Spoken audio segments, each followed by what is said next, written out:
현재 K푸드, K팝, K드라마 등 다양한 한국 문화가 한류를 선도하고 있지만 그 전에 가장 먼저 가능성을 드러낸 분야가 있습니다.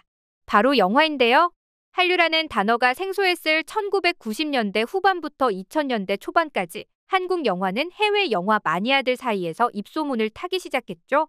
일례로 박찬욱 감독의 올드보이나 봉준호 감독의 살인의 추억, 이창동 감독의 박하사탕 같은 작품들은 일찍이 칸, 베를린 등 굵직한 국제영화제를 휩쓸며 인정받아왔는데요. 그리고 그 열기는 최근에도 계속되고 있습니다. 아카데미를 휩쓴 봉준호 감독의 기생충 필두로 점점 더 많은 한국 작품들이 해외에서 흥행의 기록을 경신하는 중이죠. 그런데 이처럼 식을 줄 모르는 한국 영화의 열풍에 난데없이 50년 전 한국의 철진한 영화까지도 외국인들로부터 새로운 평가를 받으며 역주행하는 기현상이 벌어지고 있습니다. 그러면서 이 영화들을 시청한 외국인들은 하나같이 이런 훌륭한 한국 작품이 있는지 몰랐다. 이제부터 한국 작품들 다 정주행하겠다며 그야말로 난리가 났다고 합니다. 대체 무슨 일이 벌어지고 있는 걸까요? 자세한 내용 함께 알아보도록 하겠습니다. 오징어 게임의 전 세계적인 성공에 힘입어 해외 영화 팬들 사이에서 오래전 한국 작품들까지 찾아보는 열풍이 이어지면서 영화에도 역주행이 일어나고 있습니다. 대표적으로 두윤호 회원에 당당히 들어간 봉준호 감독의 초기작, 플란다스의 개의 괴물, 설국열차 같은 작품뿐만 아니라 올드보이로 한국 영화의 명성을 해외에 처음 알렸다고 평가받는 박찬욱 감독의 복수는 나의 것, 친절한 금자씨, 박쥐 같은 작품들이 바로 그것이죠. 특히 영미권 시청자들의 경우 자막을 보는 번거로움을 감수하고서라도 한국의 10년, 20년 전 작품을 발굴해 찾아보는 이례적인 현상은 지금 한국 콘텐츠의 위상이 얼마나 높아졌는지 설명해주고 있는데요. 이런 와중에 최근 외국인들 사이에서는 한 가지 특이한 현상이 목격되고 있습니다. 바로 한국의 50년 전, 한국의 철진한 영화까지도 외국인들로부터 새로운 평가를 받으며 역주행하는 기현상이 벌어지고 있다는 점인데요. 그 정체는 바로 한국 영화의 황금기를 열었다고 평가되는 1950, 60년대 한국의 고전 영화들입니다. 실제로 지금처럼 K 콘텐츠 부흥이 일기 전 1960년대 한국 영화에는 이른바 황금기라 불리는 시기가 있었는데요. 당시 문화적 검열이 심각했음에도 초기 한국의 훌륭한 감독들은 독창성 있는 영화들을 열정적으로 찍어냈습니다. 그리고 이런 작품들은 전 세계적인 한류 열풍에 맞물려 외국인들 사이에서 재조명되는 중이죠.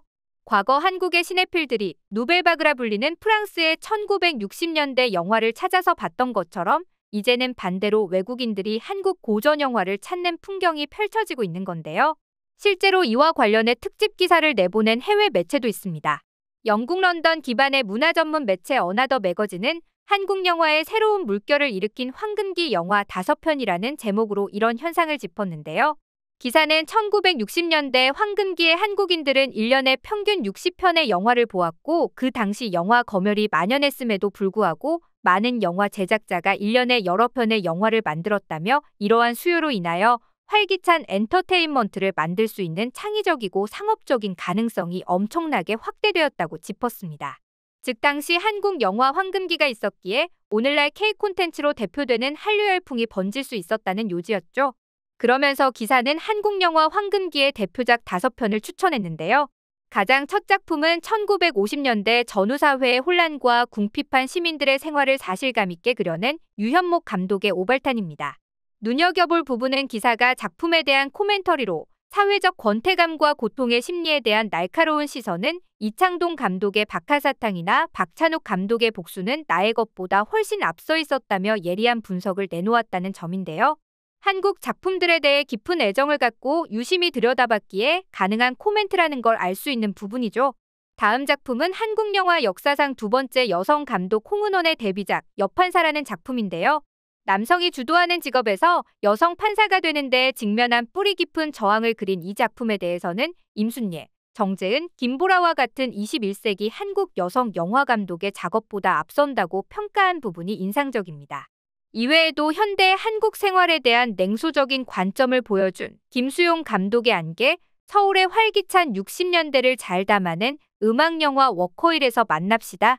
다작 감독으로 불리는 이만희 감독의 돌아오지 않는 해변까지 총 5편의 한국 고전 영화를 입문용으로 추천했는데요.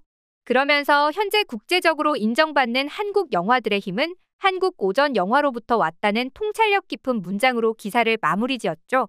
한편 그렇다고 해도 외국인들로서 한국 고전 영화를 찾아보는 것은 어려웠습니다. 그 가교 역할을 하는 것이 바로 한국영상자료원인데요.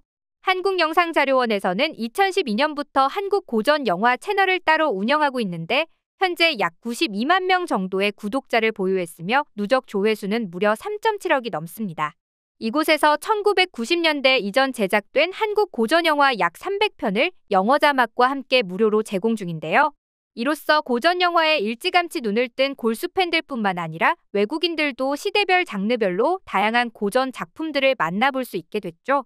실제로 경마장 가는 길, 바보사냥, 꿈 등 누적 조회수 100만 뷰 넘어선 작품은 물론 500만, 600만 조회수를 기록 중인 영화들도 다수 있는데요. 특히 해외에 잘 알려진 임권택, 신상옥, 김기영 감독의 대표작은 따로 분류해 더욱 접근성을 높였습니다.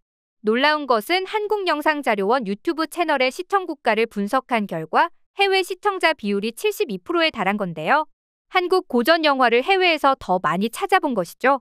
그리고 한국 고전 영화에 가장 많은 관심을 보인 지역은 뜻밖에도 인도였는데요. 이 결과가 이례적인 이유가 있습니다. 알다시피 인도 시장은 춤과 노래가 포함된 자국 영화 점유율이 매우 높은 데다 한 해 약 2,000편의 영화를 찍어낼 정도로 세계에서 가장 많은 영화를 만들어내기로 유명하죠. 워낙에 14억 명이라는 어마어마한 인구수를 갖고 있기에 내수 시장도 탄탄한데요.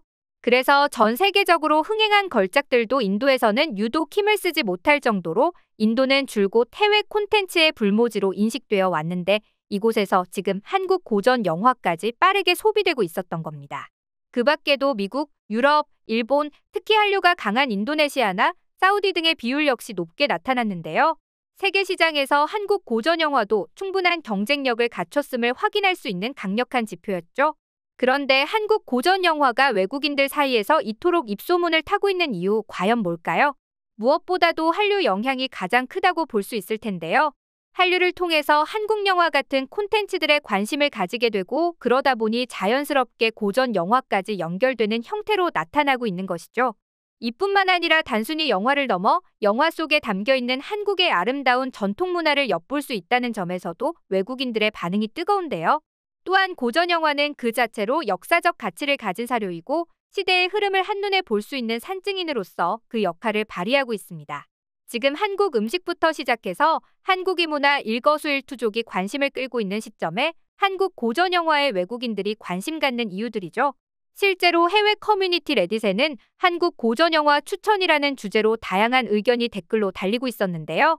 돼지가 우물에 빠진 날 그리고 경마장 가는 길 두 영화 모두 훌륭해. 오리지널 하녀는 진짜 미친 거 같이 좋았어. 와우 쩌는데 저런 유튜브 채널이 있다는 거 몰랐네. 정말 고마워. 마음의 고향, 갯마을, 휴일, 만다라, 경마장 가는 길, 서편제 그리고 오발탄.